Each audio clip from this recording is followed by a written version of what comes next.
کاتتان باش بینەرانی خۆشەویستی تلویزیۆنی کۆمەڵە زۆر خۆشحاڵم بۆ جارێکی تران لە خزمەتتانە بۆ پێشکەشکردنی بەرنامێکی تری دیالۆگ. عزیزان، پارتی کرێکارانی کوردستان لە بەیانیەیەکە هاوپشتی خۆی بۆ بەیانیەی ئاشتی و چەکدانان و هەروەها هەڵەشانەوەی خۆی کە لەلایەن عەبدوڵڵا ئۆجەلانەوە ڕۆژی پەنجشەممە لەلایەن نوێنەرانی دەمپارتیەوە بڵاوکرایەوە ڕاگەیاند. تەبعەن وەختێ چاو لە بەیانیەکەی پێکاکەکەین چەندێ مەرجی داناوە، زۆر باس لەم بابەتەوە کراوە. هۆکاری چییە؟ ئەو وەرچەرخانە بۆ ڕووی داوە؟ ئایا وەرچەرخانێکە تایبەت بە پارتی کرێکارانی کوردستان یاکو مەسایلی دەرەکیش تاسیری هەیە لەسەرەوە؟ هەر بۆ بوونەوە داوامان کردووە لە بەڕێز مەیسەم مرادی لێکۆڵەری سیاسی لە بواری سیاسەتە نێودەوڵەتیەکان. کاک مەیسەم بەخێر بی بۆ بەرنامەیە. سڵاو ڕێز کاکم حەگیان، ئەم کاتەوە و کاتێکی ئێوە و بینەران و بیسەرانی کۆمەڵەش باش. زۆر سپاس. کاک مەیسەم حتمما ئاگداری کە پارتی کرێکارانی کوردستان هیچ جوابی ئەرێنی داوە بە داخوازیەکەی بەڕێز عەبدوڵڵا ئۆجەلان. ئەو داخوازیە یا نامەکە لە تەریقی دەمپارتیەوە هاتە دەرەوە زۆر شتی گرنگ لە بەرچاوەژی لەوانە کە داواکە پارتی کرێکارانی کوردستان هەڵۆشێتەوە شەکەکانیان دابنن و فقەتیش باس لە پارتی کرێکارانی کوردستان ناکە، هەموو ئەو لایەنانەی وە لەو چوارچێوە ئەگونجێن ئەوانی شەک دابنن.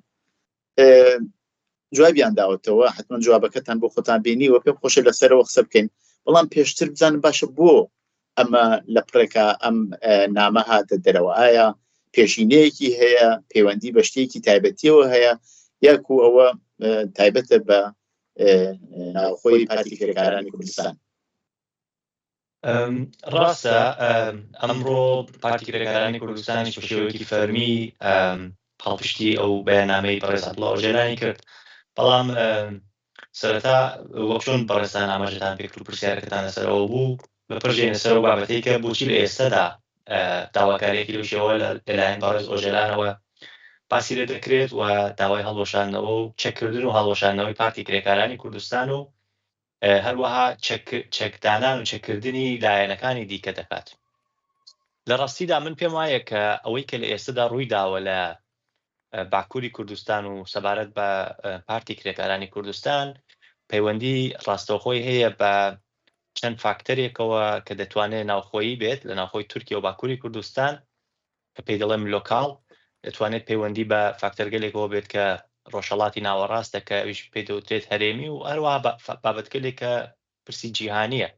ئەگەر هەر لە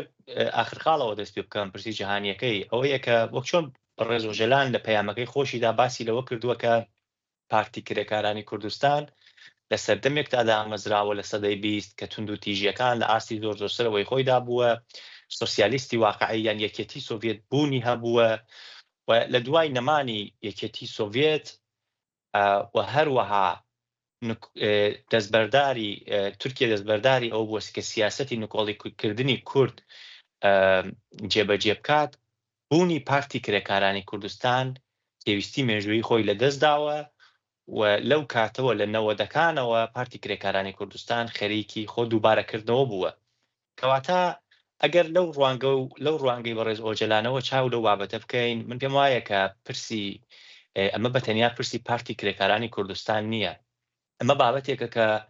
پەیوەندی ڕاستەوخۆی هەیە بە زۆربەی بزوتنەوە چەپەکانی دنیاوە کە لە ئێستادا تووشی گرفت و قەیرانی بنەڕەتی بوونەتەوە. لە دوای هاتنە سەردەسەڵاتی دۆناڵد ترامپ، سلاڤۆ ژیژەک وتارێکی نووسی لە ژێر ناونیشانی ئەوەدا کە چەپ دەبێت لە سفرەوە دەست پێ بکاتەوە. ڕخنەی لە سیاسەتی چەپ کرد، پێی وابوو کە چەپ بە هەڵەدا ڕۆشتووە و ئەبێت کە دووبارە لە نوێەوە دەست بکات بە کار و چالاکی خۆی و بە شێوازێکی دیکە خۆی بگونجێنێت لەگەڵ ئەوەی کە ئەو سیاسەتەی هەنووکەی دنیادا. بۆیە من دەتوانم بڵێم کە بە کەڵکوەرگرتن لە وتەی ژیژەک و هەروەها بەڕێز عەبدوڵڵا ئۆجەلان توانم بڵێم کە پارتی کرێکارانی کوردستان کە بە قسەی عەبدوڵڵا ئۆجەلان بەرهەمی سۆسیالیزمە یان یەکێتی سۆڤێتە بێگومان لە لاوازبوونی یەکێتی سۆڤێت و داڕمانی یەکێتی سۆڤێت و لە ئێستادا ئێمە بینەری ئەوەین کە هەڵکشانی بەرەی ڕاستی توندڕەوی دنیا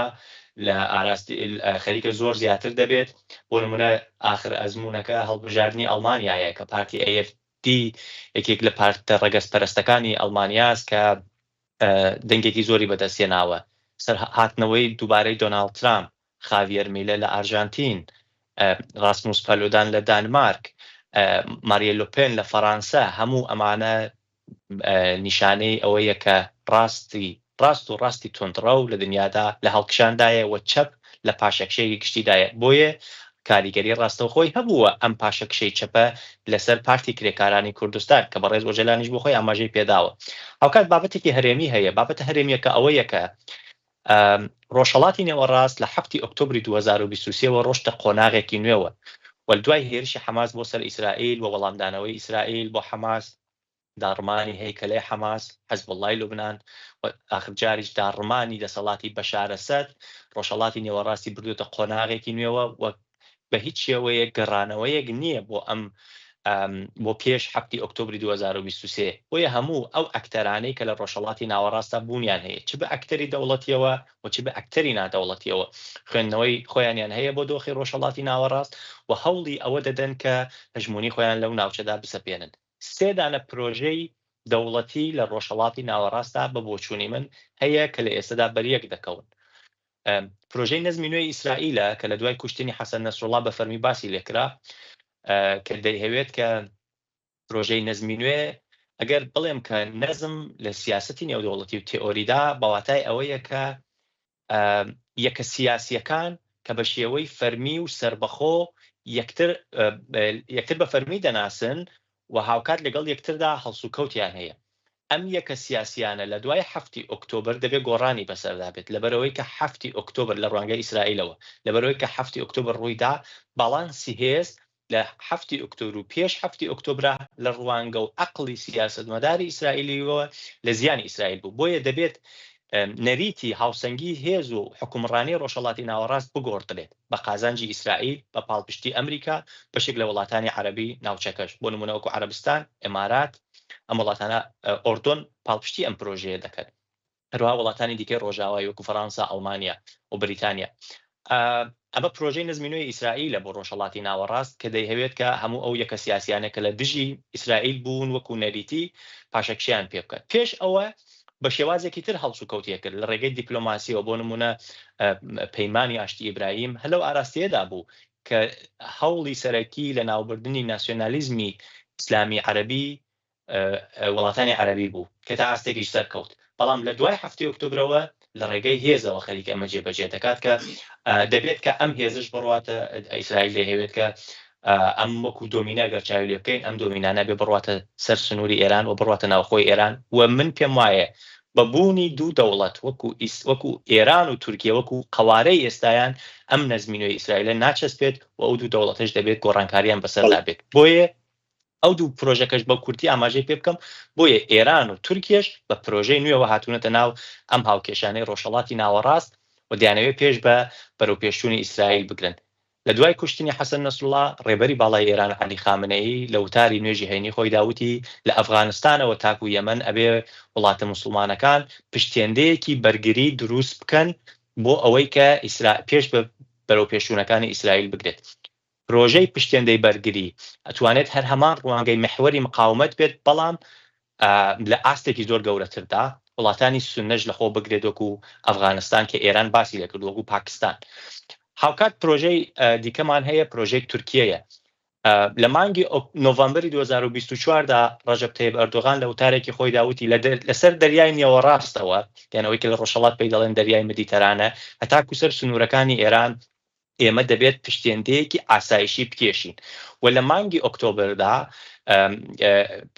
پێش ئەم قسانەی ئەردۆغان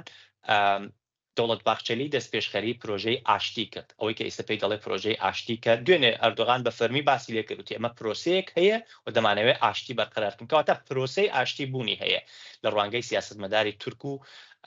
کوردەوە لە باکووری کوردستان. پرۆسەی تورکیا پرۆسەی ئاشتی ئاسایشیە،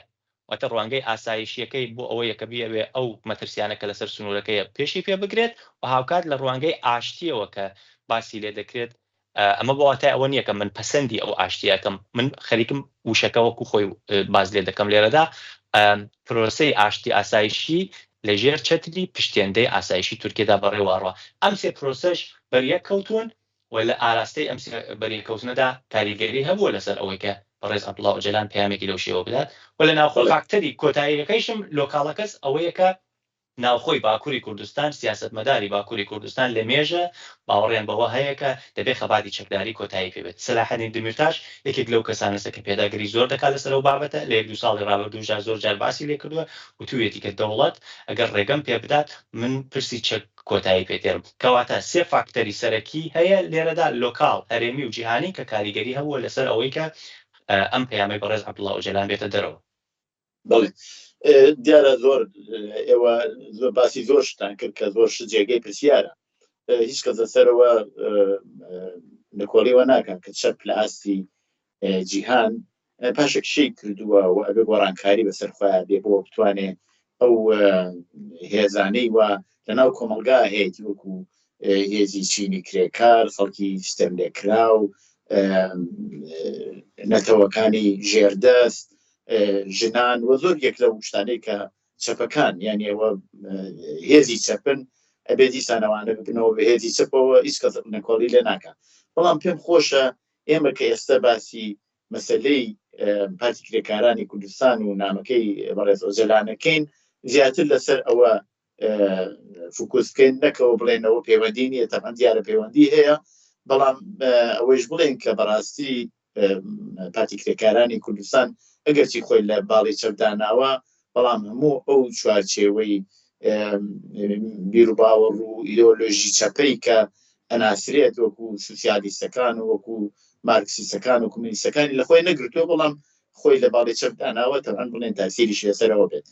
بەڵام یەک دووشت لێرا جێگەی سەرنجە ئایا ئەوە لە بەهێزبوونی تورکیایە لە شرایطێک کاچێتە پێشەوە کە هێزی تورکیە زۆر بەهێزە موقعیەتێکی باشی هەیە لەباری ئابووریەوە لەباری کۆمەڵایەتیەوە و بۆ خۆی ئاکپارتی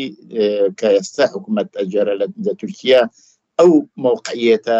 ستابیلەی هەیە لەگەڵ هێزەکانی تری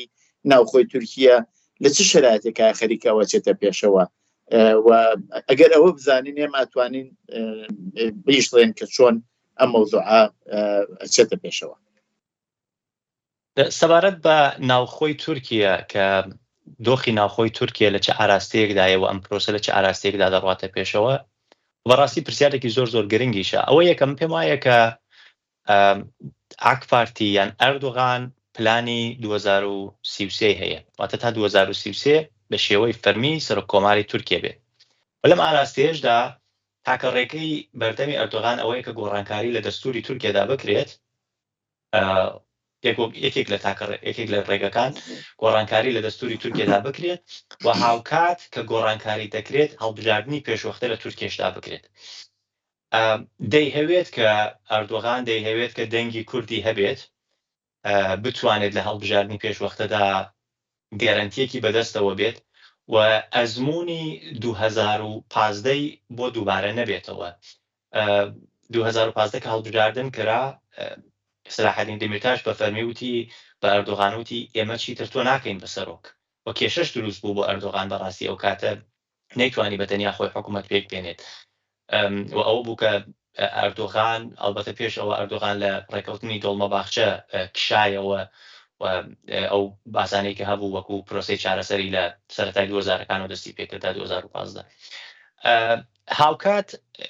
گۆڕینی دەستوری تورکیا ئەردوغان ڕوانگەیەکی دیکەشی هەیە بۆ گۆڕینی دەستوری تورکیا ئەمە بەتەنیا هەڵبژاردن نییە ڕوانگەی ئیسلامی دەیهەوێت لە یاسای تورکیادا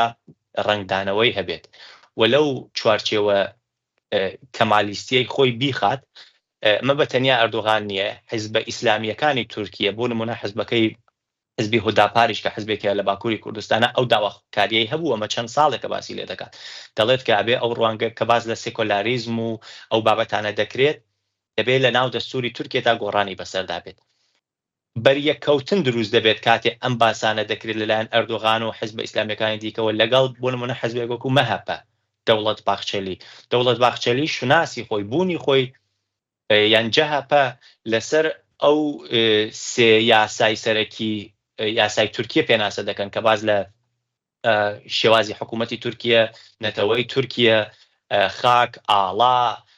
کەمالیستی بوون و لە یاسای چوارەمدا کە دەڵێ ئەو سێ یاسای سەرەوە گۆڕانی بەسەردانایە بۆیە من پێم وایە بەریەکەوتنی شەیە لە نێوانی ئەردۆغان و مەهەپەدا کە مەهەپە نایەوێت کە بۆ ئاراستەی ئیسلامی بوونە و ئەو شێوازە کەمالیستیە لە یان ئەو نەتەوەگەراییە توندڕەوە لە یاسای تورکیەدا بسێنرێتەوە بەڵام ئەردۆغان دەیەوێت گۆڕانە دروستکە بۆیە لێرەشدا کورد پێویستیەکە بۆ ئەوەی کە بیانەوێ هەر لایەنێک ئامانجی خۆی بەدەست بێت یعنی کورد وەکو کارتێک بەکارهێنرێت بۆ ئەوەی ئەو هێزە سیاسیانە لە تورکیا بە قازانجی خۆیان بۆ ناوخۆی تورکیا ئەوە کەم نییە ئێمە ڕۆژانە بینین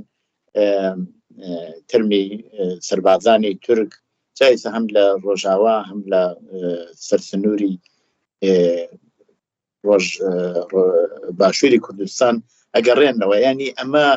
ئەم مەسەلەی پرۆسەی ئاشتیە بە نوعێک وەکو کارتێک بەکارهێنرێت لە هەڵسوکۆتەکانی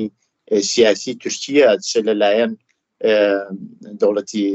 باخچەلیەوە یا چ لەلایەن ئەردۆغانیشەوە وەرێ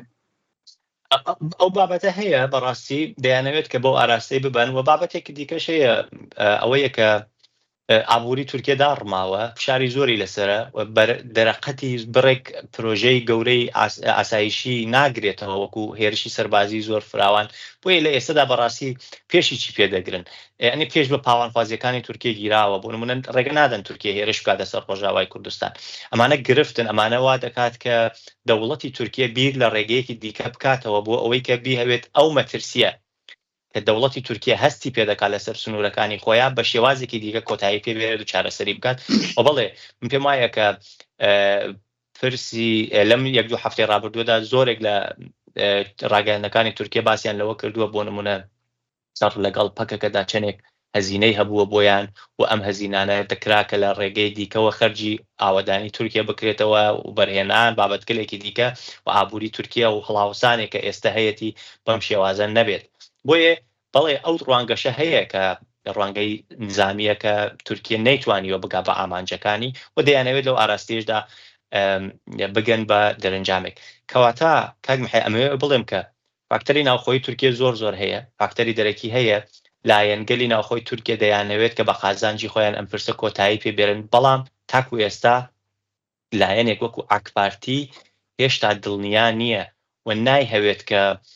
سەرکەوتنی ئەم پرۆسەیە ئەگەر سەر بگرێت واتە پارتی کرێکارانی کوردستان چەکدا بنێت و هەڵبۆشێتەوە ئەم سەرکەوتنە لە وەک چۆن دەڵێن لە CV دەوڵەت باخچەلیان نەنووسرێت بۆ خۆی بێت بۆ خۆی بتوانێت بەکاری بێت لە داهاتوە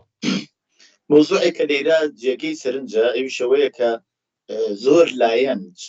هەواڵنێریەکانی زۆر باس لە چەکدانانەکرێت بەڵام من بۆ خۆم پێم وایە مەسەلەی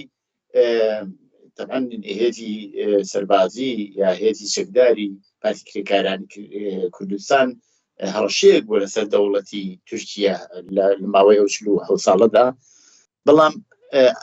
هەمووی ئەوە نەبووە ئێمە بینین مەسەلەن خەڵکانێکی هێزگار زۆر هەمیشە لە سەحنەی ڕۆژا بوون و هاتوونەتە سەر شەقام و ئەوە بەروپیری نەورۆزە چی نەبینین تایبەتیە بەڕاستی نەورۆزە باکووری کوردستان یاکو ڕۆژی ژن یاکو ڕۆژی یەکی ئەیار یا هەروەتر نخابە کرێکاریەکان زۆر شت ئەمانە هەڕەشن ئایا بەڕاستی ئەتوانێت چەکدانان یا مەسەلەن هەڵوەشانەوەی پێکاکە ئەو مەسەلەی کوردستان یەکلایی بکاتەوە یا کوردستان تورکیا ئەبێ جوابی ئەو داخوازیانەی وا لە کوردستان لە باکووری کوردستان هەیە ئەبێ بدرێتەوە ئینا ئەو شۆڕشە لاڕا بێتە میشە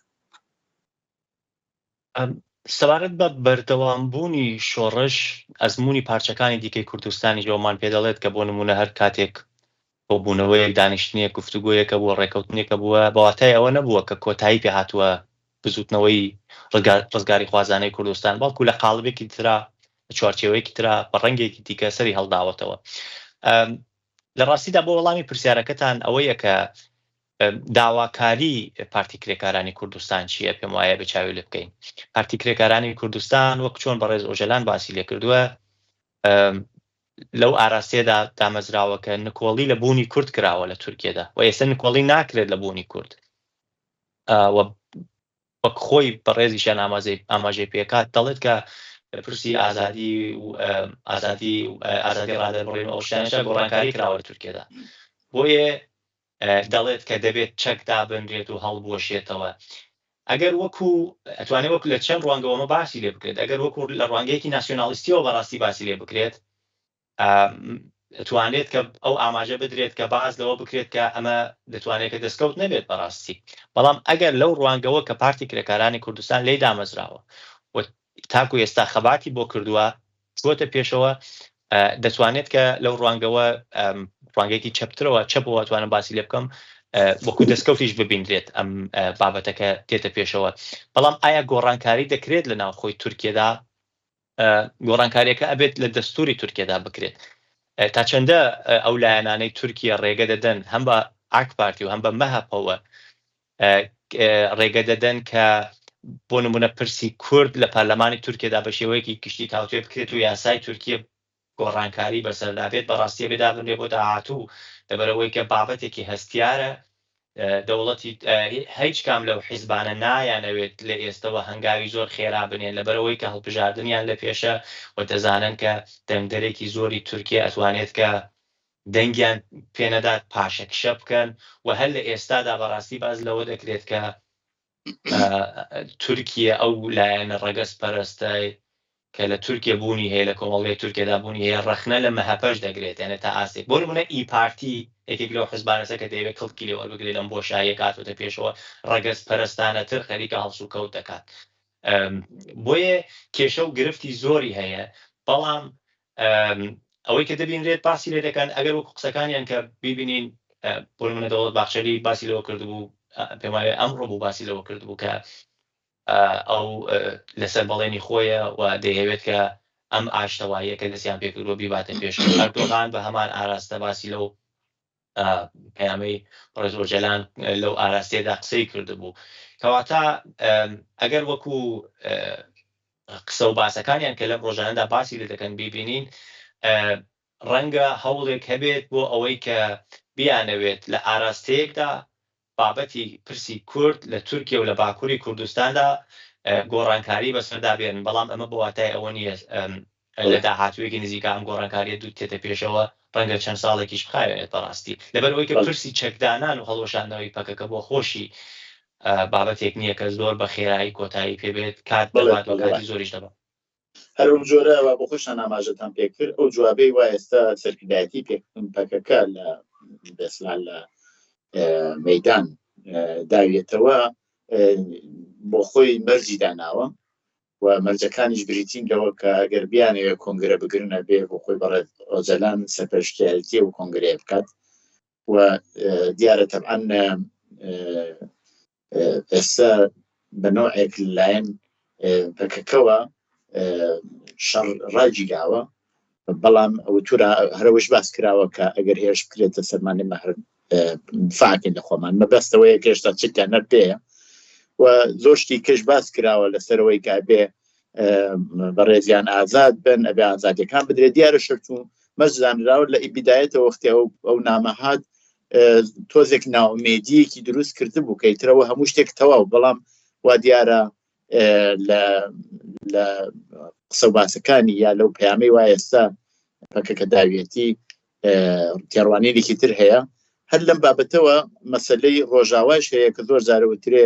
هێزەکانی سووریەی دموکرات یا بە تایبەت ئەوانەی یەکپێگەوانە زۆر لە ژێر نفوذی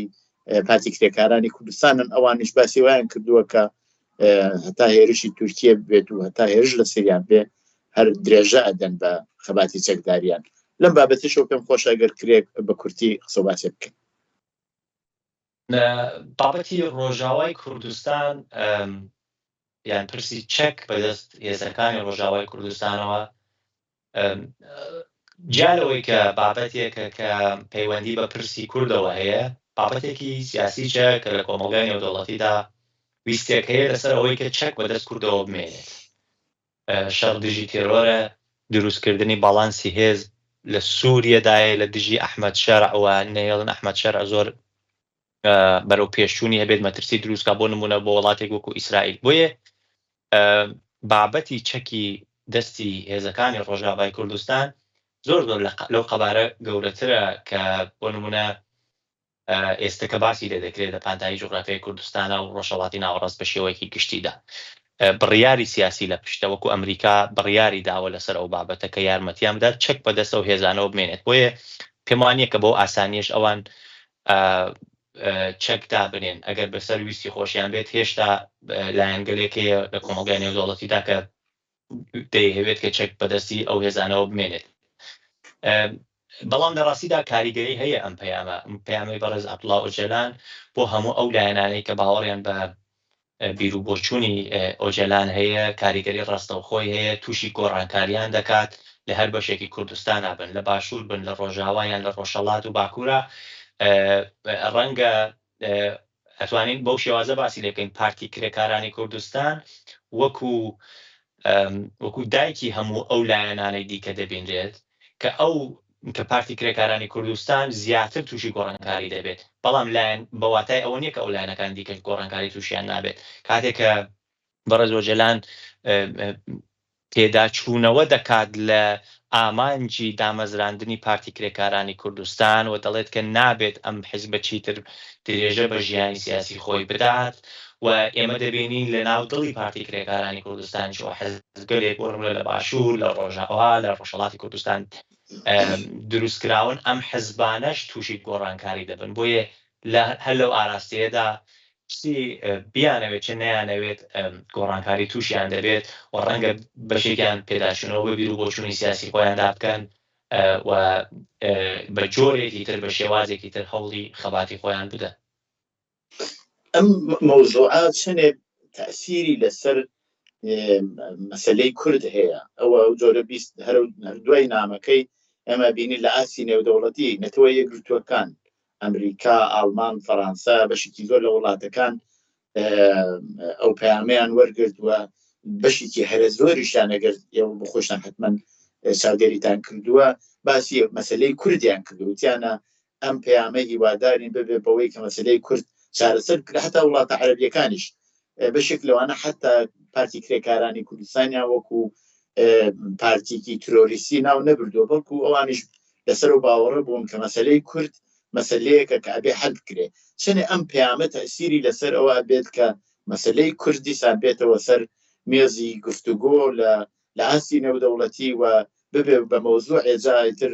بەشەکانی تری کوردستان چۆن هەڵسوکۆتەکەنەوە مەوزوعێکە تا ئێستش ئەگەرچی تەئسیریان لەسەر یەک بووە بەڵام بۆ خۆشیان شەرایەتێکی جیاوازیان بووە. پێم خۆشە بزانم ئەوە چەندێ تەئسیری هەبێت لەسەر مەسەلەی کورد لە ئاسی نێودەوڵەتی و پرۆسەکە مەجبورەکەن کە دەوڵەتی تورکیە بۆ باشترکردنی وەزعیەتی مەسەلەی نەتەوایەتی لە کوردستان و داخوازەکانی خەڵکی کورد مەجبورە ملکەچ بکات بەرامبەرەوە. لە دوای بڵاوبوونەوەی پەیامەکەی عەبدوڵڵا ئۆجەلان زۆرێک لە وڵاتانی ڕۆژاوایی و پەڕێستان ئاماژەدان پێکرد، بەیاننامەیاندا پاڵپشتیان کرد نەتەوە یەکگرتوەکان بە هەمان شێوە. لەبەرەوەی کە پارتی کرێکارانی کوردستان لە لیستی تێرۆریستی وڵاتانشدایە، ڕوانگەی ئەوان ڕوانگەیەکی ئاسایشی ئاشتیە بۆ کۆمەلگای نێودەوڵەتی و پێیان وایە کە ئەگەر ئەم پرۆسە بڕواتە پێشەوە زیاتر سەقامگیری دروست دەبێت و بەریەکەوتنەکان کەمتر دەبێتەوە لە نێوان بۆ نمونە پارتی کرێکارانی کوردستان و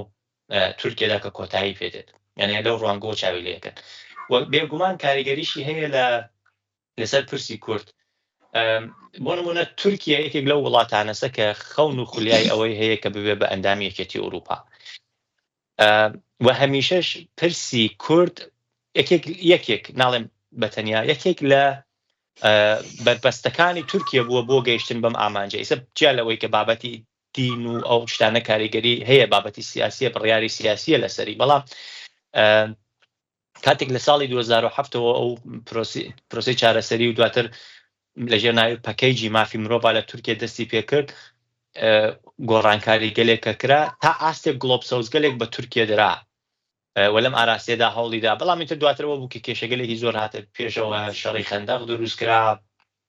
هێرشی تورکیەوە وێرانکردنی باکووری کوردستان بەشێک لە شارەکانی باکووری کوردستان هەمووی ئەو بابەتانە لە ناو چووە پرۆسەکەش نەگەیشت بە ئامانج بۆیە دەتوانێت کە وەکو گڵۆپسەوزێکیش بە تورکیە بدرێت باسی بکرێت لەگەڵیا بۆ ئەوەی کە بیهەوێت لەو ئاراستەی پەکەیجی مافی مرۆڤ کە هەیە هەنگاو هەڵبنێت و وەکو تروسکاییەک ببینێت ئەگەر بیهەوێت بەرەو ئاراستەی یەکێتی ئەوروپا هەنگاو بنێت ناڵێن بەتەنیا ئەمە پرسی کورد ڕێگر بووە لەوەی کە تورکیا نەبێت بە ئەندامی یەکێتی ئەوروپا زۆر بابەت هەیە بڕیاری سیاسی لە پشتە بۆیە بەڵام پرسی کوردیش کاریگەری هەبووە لەم ئاراستەیەدا و هەر ئەوەیە کە ئێمە لە کۆمەلگای نێودەوڵەتیدا دەیبینین باسی لێ دەکرێت پەیامەکەی ئەمڕۆی پارتی کرێکارانی کوردستانیش دووبارە ئەم تۆپەی خستەوە مەیدانی تورکیە و تورکیا ناچار دەکات کە هەنگاوێک هەڵبنێت لەم ئاراستەیەدا ئەگەر ئەم هەنگاوە هەڵ نەنێت لەم ئاراستەیەدا دووبارە بە هەمان شێوە تورکیا دەکەوێتەوە ژێر فشارێکی نێودەوڵەتی کە نایهەوێت کە کۆتایی بەم شەڕ و گرفت و کێشانە بێرێت و بۆ خۆی دەیهەوێت کە درێژە بەم شەڕە بدات و بۆی ناچارە تورکیا لە ئێستادا هەنگاوێک هەڵبنێ چه هەنگاوێک هەڵدەنێ بەڕاستی من نازانم بەڵام ئەوەی کە ڕوونە لە بینی پارتی کرێکارانی کوردستان و تورکیەدا گۆڕانکاری گەورە دروست بووە. بەڵێ هەر لەسەر ئەو بابەتەی تورکیا لە ئاسی نێودەوڵەتیە ئەو کێشەی وایسە لە ئوکراین هەیە وڵاتە یەکگرتووەکانی ئوروپا باسیێوایان کردووە کە تورکیا توانێت دەور ببینێ بۆ نێوجگەری و هەروەها بۆ نادنی هێز لەسەر سنوورەکانی ئەگەر مەسەلەی ئاشتی سڵح بێتە پێشەوە لە بینی رووسیا و ئوکراینە بەڵام بۆ وەژ هێزێکی قبارێکی گەورەیە لە باری نظامیەوە لە ئوروپا و هەروەها لە ناو ناتۆش بەڵام ئایا واقعاً مەسەلەی ئاشتیە ئەتوانین بەڕاستی نایی لێبنین ئاشتی یا نایبنین چونکی ئاشتی خۆ ناکرێ یەکلایەنە بێت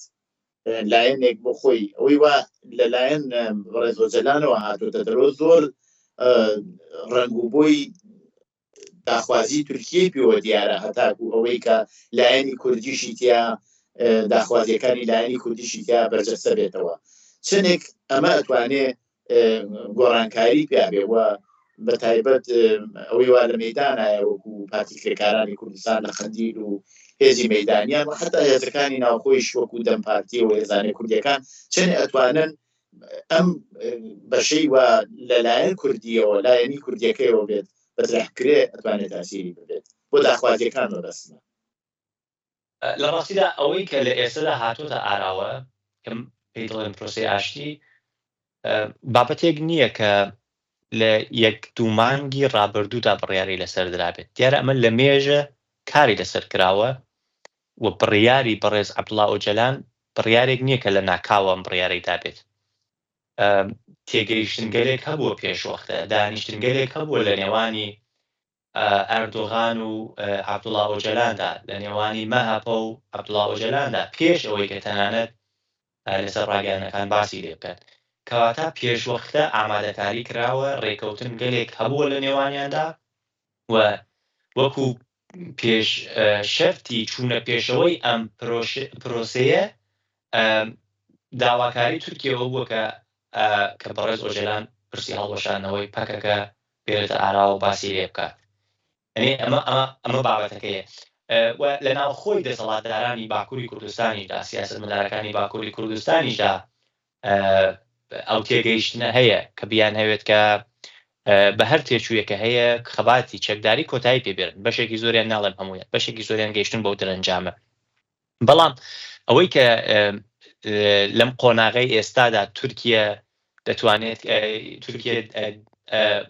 دان بە مافی کورددادێنێت یان ئەوەی کە گۆڕانکاریەک دروست دەکات بەڕاستی تا هەستێکیش زەحمەتە لەبەرەوەی کە پرۆسەکە بۆ خۆی کێشەی تێدایە من پێم کێشەی تێدایە ئەو ژەوەیە کە لایەنێکی سێرەمبوونی نییە لەم پرۆسێدا دوای ئەوە میکانیزمی یاساییەکەی ڕوون نەکراوەتەوە کە بە چ شێوازێک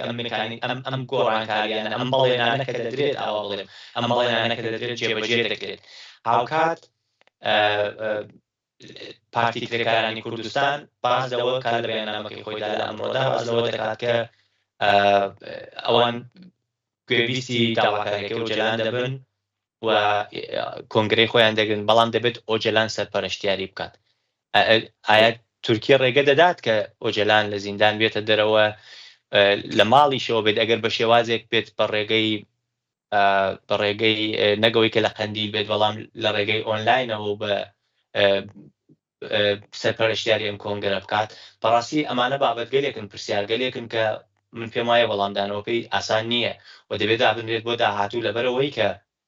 خودی پرۆسەکە لە نێوانی تورکیە و پەکەکەدایە بەڵام لە داهاتوودا من پێم وایە کە لایەنگەلی دیکەش تێنە ناوی ئەم پرۆسەوە و دەیان هەوێت کە دەستێوەردانی خۆیان بکەن بە قازانجی خۆیان. ئێستا ئێران بێت وڵاتانی دیکە وڵاتانی عەرەبی بێت بگرە ئیسرائیل بێت و بۆیە دەکرێت کە ئاراستەی ئەم پرۆسەیە بەو شێوازەش نەبێت کە لە ئێستادا ئێمە دەیبینی و دەکرێت کە گۆڕانی بەسەردا بێت. دوایین پرسیارم مەسەلەی باشووری کوردستانە. هەروەک ئەزانن بە بەهانەی بوونی هێزەکانی پارتی کرێکارانی کوردستان لە قەندیل دەوڵەتی تورکیا کیلۆمەترها هاتوۆتە ناو خاکی هەرێمی کوردستانەوە. ئێستا ئێشبینی بەشێکی زۆر لە هێزەکانی منسوڕا و دەسەڵاتدار لە باشووری کوردستان پێشوازیان کردووە لەو نامەی بەڕێد ئۆجەلان. چنێک ئەوان ئەتوانن لە ئێستادا کە ئەو نامە هاتووە و هەروەها پارتی کرێکارانی کوردستانیش سەرماندوویەتی و ئەو شەرتانەی سەرماندووە ئەوان فشار بێرنە سەر تورکیە کە هێزەکانی لە باشووری کوردستان بباتە دەرەوە و پێتان وایە تورکیا ئەو پێشنیارە قبوڵە کاتیان و ئەوەی کە بە شێوەیە بچێتە پێرەوە ئەو پرۆسەی لەلایەن باشووری کوردستانەوە بێ بە شێوێ بچێتە پێشەوە. باشووری کوردستان ئەگەر بیاوێت هەر فشارێکیش دروستکات بۆ خۆی ناتوانێت لە ڕێگەی حکوومەتی عێراقەوە بێم فشارە دروست بکرێت. تواناییەکە لە ناو خۆی حکوومەتی عێراقا تا چەندە توانایی هەیە کە بیاوێت کە فشار بخات لەسەر تورکیا بۆی کە پاشەکشە بە تورکیا بکات و ئایا چەندە دەیان هەوێت کە بەغداد چەندە دەیەوێت کە پاشەکشە بە تورکیا بکات. بەڕاستی ئەوە زۆر زۆر زەحمەتە و بابەتێکی دیکەش هەیە ئەوەیە کە تورکیا بۆ نمونە ئەگەر بەراوردێک بکەین لە لەشکرکێشیەکانی تورکیاداوە دواتر ئایا پاشەکشەی کردووە لەوەی کە گەیشتۆ بە ئامانجەکە یانە لە عەفرین یان لە ڕۆژاوای کوردستان بە بیانووی ئەوەی کە هێزەکانی پەکەکە لەوێ بوونیان هەیە یان هێزە کوردیەکان هێرشی کردە سەر ئەو ناوچانە و لە دوای ئەوەی کە باسی لەوە کە ئۆپەراسیۆنەکانی سەرکەوتوو بووە هەتاکو ئێستا لەوێنە هێزەکانی جێگیر کردووە پاشەکشەی نەکردووە. بەڵام لێرەدا ئەگەر بۆ نمونە ڕێکەوتنێک لە نێوانی تورکیا و پەکەکەدا بێتە ئاراوە و کۆتایی بە هەموو ئەم کێشە و گرفتانە بێت بەڕاستی بابەتگەلێکی تر بە بۆچوونی من کە دروست دەبێت کە تورکیا وەکو ئاسایشی نەتەوەی خۆی دەیبینێت و هەر لە چوارچێوەی پرسی کوردایە و ئاسان نییە و من پێم وایە کە بۆ ئاسانیە تورکیا پاشەکشە ناکات لە ئەو خاڵە سنووریانەیە ئەو پێگە سەربازیانەکە دروستی کردووە لە باشووری کوردستانە یان ڕۆژاوای کوردستانیش بە هەمان شێوە بەتەنیا پەیوەست نیە بە باشووری کوردستانەوە ڕۆژاوای کوردستانیش بوونی هەیە و دۆخی نوێی ڕۆژهەڵاتی نێوەڕاست و گۆڕانکاریەکانی ناوچەکە ئەوە دەخوازێت بۆ تورکیا کە بوونێکی زیاتر بەهێزی سەربازی هەبێت نەک لە دەرەوەی سنوورەکانی خۆی. وەکو ئاخر خاڵ ئەوە ئاماژە پێ بکەم ئەوەیە کە تورکیا و ئێران دوو دەوڵەتن کە زۆر جار هەوڵی ئەویانە داوە کە هەژمونی خۆیان پسەپێن بەسەر یەکتردا بۆ نمونە پرسی سووریەکێک لەو بابەتانەسە بەڵام لەبەر هەبوونی پرسی کورد ئەولەویەتی یەکەمی تورکیا و ئێران پرسی کورد بووە کێشە و گرفتگەلێکە ئەو دوو وڵاتە بوویانە خستویانتە ئەولەویەتی دووەم و سێوەمی خۆیانەوە بەڵام وە کورد وەکو باڵانسێک ڕۆڵی باڵانسێکی بووە لە نێوانی تورکیا و ئێراندا بۆی کە ئەو دوو وڵاتە بەریەک نەکەون زۆر. بەڵام لە نەمانی پارتی کرێکارانی کوردستان وەکو حزبێکی سیاسی و چەکدار لەوێدایە کە ئەگەری هەیە ئەم باڵانسە تێک بچێت و وەک چۆن حەکان فیدان دوێنێ لە وتوێژێکی خۆیدا لە ئەلجەزیرە باسی لەوە کردبوو ئێران ئەگەر دەستێوەردانەکانی کۆتایی پێنێرێت تورکیەش دەتوانێت کە ئەگەر ئێران بەرد بگرێتە ماڵی هەر کەسێک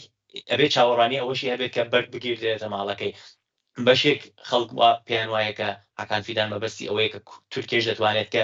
کەڵک لە کارتی کورد وەربگرێت لە دژی ئێران کەواتە نەمانی پارتی کرێکارانی کوردستان دەتوانێت زۆر گۆڕانکاری بێتە پێشەوە بەتایبەت لە نێوانی تورکیا و ئێرانیشدا چون ئەو باڵانسە نامێنێت بەڕاستی. بەڵێ کاک مەیسەم زۆر زۆر سپاس بۆ بەشداری لەو بەرنامەیەدا هیواداریم بتوانین دیارە ئاڵوگۆڕەکان زۆر بە خێرایەچنە پێشەوە و حتما مەسایری تاریخ ژێتە پێشەوە نشتمان خۆشە حتما ئەگەر BBC بین و چاوەڕوانی کە لە بەرنامەیەکی شایەترین ببینین. زۆر سپاس بۆ بەشداریتان لەو بەرنامەیەدا. زۆر زۆر سپاس کاک محەیدیان حتما لە کات و دەرفەتی گونجاودا هەر بابەتێک کاتە پێشەوە توانین لەسەر قسە بکەین. زۆر زۆر سپاس. بەڵێ بینەرانی خۆشەویستی تەلەڤیزیۆنی کۆمەڵە بۆ جۆرهاتینە کۆتایی ئەو جارێ بەرنامەی دیالۆگ هەتا دیالۆگێکی تر خۆش و شەوێکی خۆشتان بۆ باوە دەخوازم.